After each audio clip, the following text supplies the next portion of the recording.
Bueno, chicos, Giovanni Política, otra vez, again. Vamos a ir muy cortito con esta presentación en video porque después le voy a dejar el resto del material en el aula virtual. Vamos a ver particularmente dos temas que me interesan para continuar con el cuadernillo. Uno es, se me fue, no, está acá. Formas actuales de la política, no se alcanza a leer bien, pues son estas dos hojitas, y cultura política. ¿Por qué me interesan estos dos temas? Primero porque son los que siguen a continuación del texto, pero además porque tienen mucho que ver con nuestra realidad actual. Cuando hablamos de cultura política, hablamos de las maneras históricas, ¿no?, transmitidas de generación en generación, aprendidas, en las cuales una comunidad se organiza y lleva adelante su vida política. Eso incluye la forma en que participa, cómo valora la participación política y cómo valora el debate con otros, y qué respeto se tiene por las instituciones políticas. Y me parece un tema central para entender cómo algunos países han llevado adelante políticas que favorecen el contagio del coronavirus, y países que han llevado adelante políticas que han frenado su avance o han mitigado en gran medida los efectos que tiene esta pandemia en sus comunidades. Acá hay mucho de la cultura política. ¿Qué tan difícil fue pedirle a los italianos en algún momento que dejaran de salir y de pasear? ¿Y qué tan fácil fue pedirle a los coreanos que se aislaran socialmente?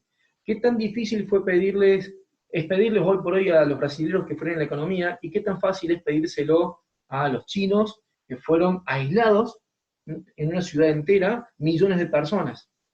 Eso tiene que ver con cómo las comunidades aprenden a llevarse con la autoridad y cómo las comunidades aprenden a valorar de distintas maneras distintos valores. Esto no es un juicio de valor, es simplemente intentar describir cómo funcionan las culturas políticas diferentes de cada región. Nosotros hasta hace muy poco, ningún candidato hubiera hablado públicamente de aborto, o ningún candidato con intención de ganar una elección hubiera hablado públicamente de aborto, porque en la cultura política argentina el aborto era un tema tabú. Hoy por hoy es un tema de agenda política y muchos votantes definen sus intenciones de voto en función de que el candidato hable o no hable de ese tema. Eso habla de un cambio en la cultura política. Entonces, cuando hablamos de cultura política, hablamos de un conjunto de tradiciones, valores, prácticas que son propias de una comunidad y que definen el modo en que se vincula esa comunidad con el resto de los ciudadanos, con las instituciones políticas y cómo resuelve el conflicto político. Eso se mantiene más o menos estable en el tiempo, pero puede cambiar. Dimos el ejemplo del aborto.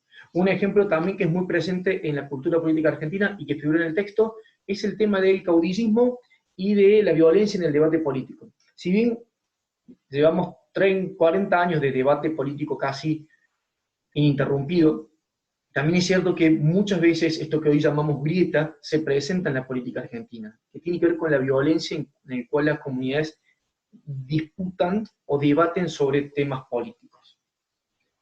Lo que me interesaba pensar alrededor de la cultura política es qué rasgos positivos de nuestra cultura política encontramos en el modo en que estamos llevando adelante esta situación crítica de cuarentena y de aislamiento social. Las negativas las encontramos todos, gente que no respeta la autoridad, gente que sale por cualquier motivo, gente que se queja.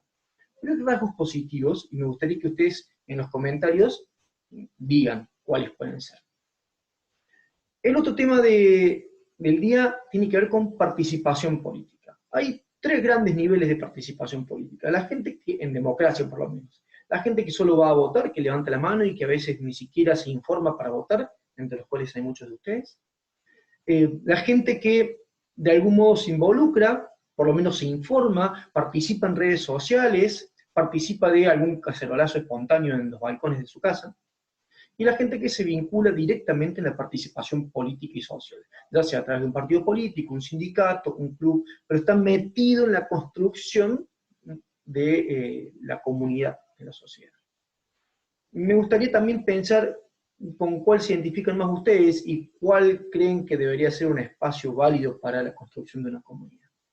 Es decir, Resumiendo entonces, hemos visto rápidamente cultura política y cómo esa cultura política incide en las decisiones que toma una comunidad y en cómo se valoran esas decisiones que toma una comunidad.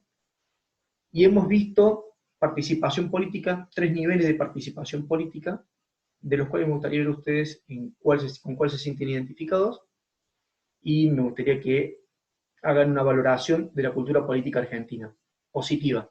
La negativa las conocemos y está presente todo el tiempo en el debate político. Desde los choriplaneros hasta los chetos que no saben a quién votan, esa forma de debatir está presente. Me gustaría que veamos qué rasgos positivos. Los dejan en los comentarios de la publicación, donde también voy a dejar el material y donde voy a dejar bien clarita la consigna. Muchas gracias, chicos.